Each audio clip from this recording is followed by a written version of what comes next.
श्री स्वामी समर्थ. जय जय स्वामी समर्थ. स्वामींचं नाव घेऊन मी आजच्या ह्या नवीन व्हिडिओला सुरुवात करते.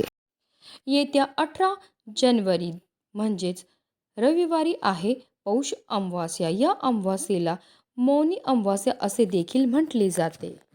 या दिवशी सूर्य आणि चंद्र दोन्ही मकर राशीत असतात. त्यामुळे या दिवशी स्नान, दान, जप, तप आणि पितरांचे तर्पण करणे खूप शुभ मानले जाते. मौनी अमावास्येच्या दिवशी ब्रह्ममुहूर्तावर पवित्र नद्यांमध्ये स्नान करणे विशेष महत्त्वाचे. यामुळे पुण्य मिळते आणि आयुष्यात सुख समृद्धी येते.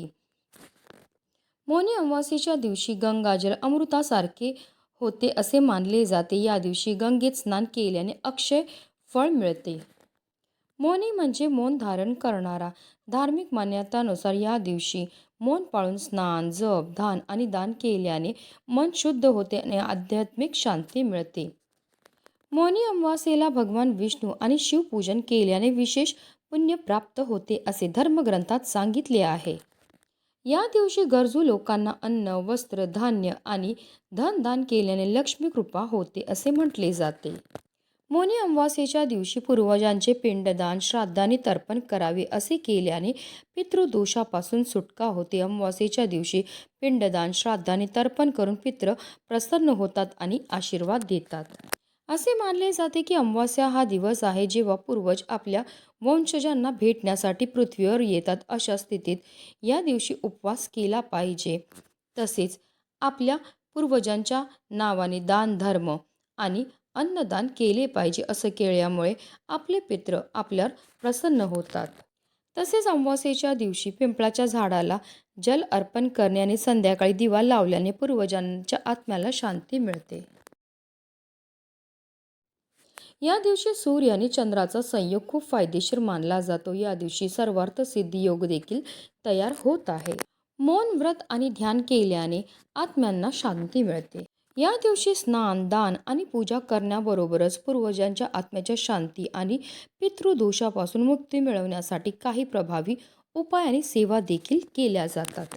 आणि म्हणूनच मौनी अमावास्येच्या दिवशी तुम्ही काही नाही केलं तरीही चालेल, पण करा. एक नारळाचा अत्यंत प्रभावी उपाय.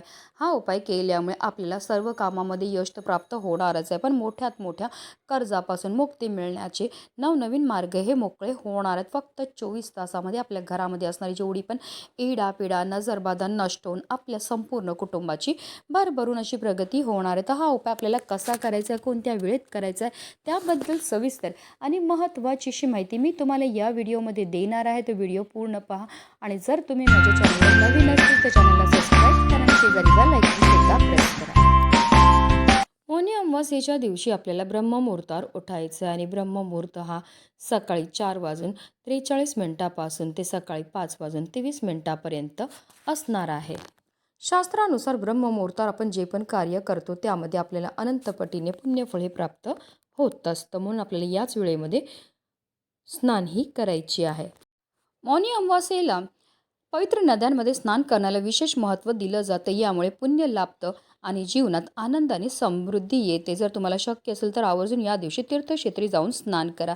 नाहीतर घरच्या घरी आंघोळीच्या पाण्यामध्ये आपल्याला गंगाजल टाकून स्नान करायचं आहे. स्वच्छ वस्त्र हे परिधान करायचे आहेत, पण चुकूनही आपल्याला काळ्या रंगाचे वस्त्र हे परिधान करायचे नाही आहे. त्यानंतर आपल्याला सर्वप्रथम देवघरामध्ये दिवा हा प्रज्वलित करून घ्यायचा आहे. कारण कोणतीही सेवा किंवा कोणताही उपाय जर आपण अग्नीच्या साक्षीने केला तर त्यामध्ये आपल्याला निश्चितच सफलताही प्राप्त होत असते. यानंतर आपल्याला सूर्यदेवांना आवर्जून जल हे अर्पण करायचं आहे. तांब्याच्या लोट्यामध्ये आपल्याला शुद्ध पिण्याचं पाणी भरून घ्यायचं. त्या पाण्यामध्ये आपल्याला थोडेसे काळे तीळ टाकायचं आहे, एक लाल फूल टाकायचं आणि असं हे जल जे आहे ते आपल्याला सूर्यदेवांना अर्पण करायचं. जल अर्पण करताना ओम सूर्यदेवाय नमः, ओम आदित्याय नमः या मंत्राचं जप करायचं. असं केल्यामुळे आपल्या पितरांना मोक्षाची प्राप्तीही होत असते. त्यानंतर आपल्याला विधिवत देवपूजा ही करून घ्यायची आहे. धूप, दीप, अगरबत्ती लावून वातावरण प्रसन्न हे करायचं आहे.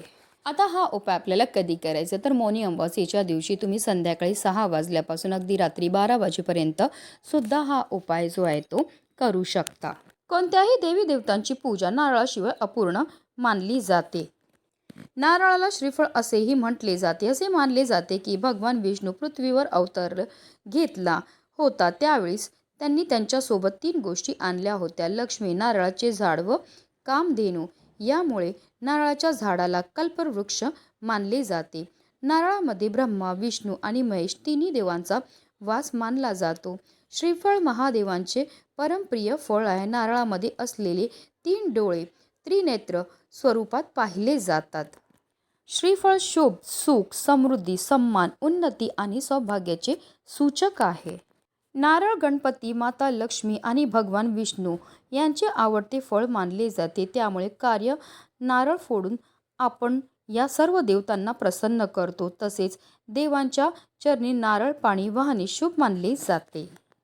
आणि म्हणूनच मौनी अमावास्येच्या दिवशी नारळाचे काही उपाय केल्याने आर्थिक समृद्धी लाभते असे म्हटले जाते.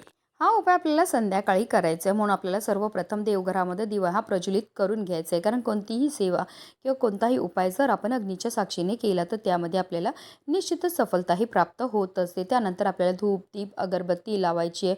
विधिवत देवपूजाही करून घ्यायची. तुळशी मातेच्या इथे सुद्धा दिवा हा प्रज्वलित करून घ्यायचा आणि त्यानंतर आपल्याला हा उपाय जो आहे तो करायचा आहे. या उपायाकरता आपल्याला एक नारळ हा लागणार आहे. पण हा नारळ जो आपण घेणार आहे तो नवीनच असावा. अगोदर पूजेमध्ये वापरलेला नारळ या उपायाकरता घेता येणार नाही. तसेच या नारळामध्ये पाणीसुद्धा असणं गरजेचं आहे.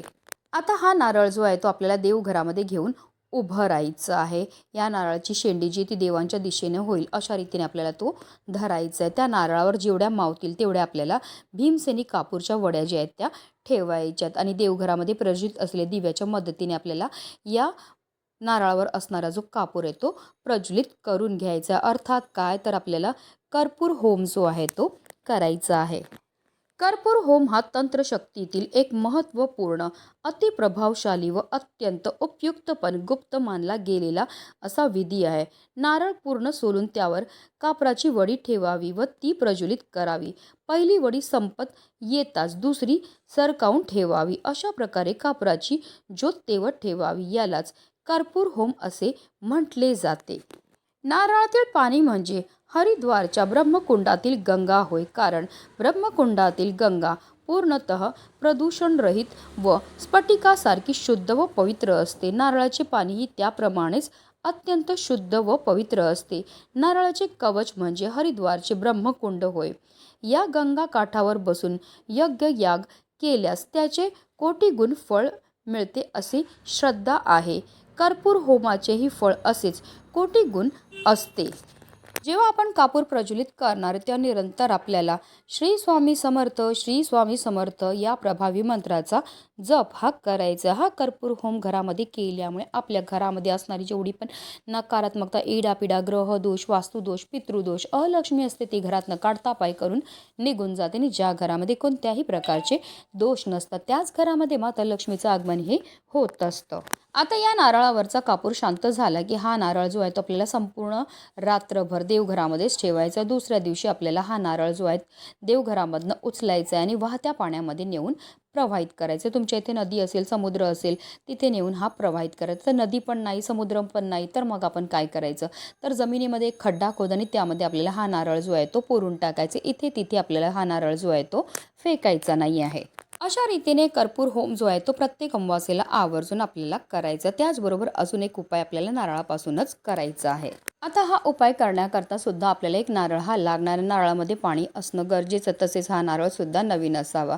आता आपल्याला देवघरामध्ये आसन घेऊन बसायचं. एक प्लेटमध्ये थोडं कुंकू घ्या, त्यामध्ये पाणी टाका आणि त्या पाण्यापासून आपल्याला गंध तयार करायचा. आता या कुंकवाने जे आहे आपल्याला या नारळावर एक त्रिशूळ जे आहे ते काढायचं. त्यानंतर आपल्या घरामध्ये जेवढे पण सदस्य असतील त्या प्रत्येक सदस्याच्या डोक्यापासून पायापर्यंत 7 वेळा आपल्याला हा नारळ जो आहे तो उतरवायचा. त्याचबरोबर आपल्या संपूर्ण घरामधनं सुद्धा हा नारळ जो आहे तो फिरवून घ्यायचा आहे. त्याचबरोबर आपल्या मुख्य प्रवेशद्वारावरनं सुद्धा आपल्याला हा नारळ जो आहे तो 7 वेळा उतरवून घ्यायचा आणि त्यानंतर आपल्या घराजवळ जिथे पण वाहतं पाणी असेल, नदी असेल, समुद्र असेल तर त्या वाहत्या पाण्यामध्ये आपल्याला हा नारळ प्रवाहित करायचा. तर नदी पण नाही, समुद्र नाही तर जमिनीमध्ये खड्डा खोदानी त्यामध्ये आपल्याला हा नारळ जो आहे तो पुरून टाकायचा. हा नारळ आपल्याला इथे तिथे फेकायचा नाही. हा उपाय सुद्धा केल्यामुळे आपल्या संपूर्ण कुटुंबाची भरभरून अशी प्रगती व्हायला लागते. म्हणूनच व्हिडिओ जास्तीत जास्त लोकांपर्यंत शेअर करा.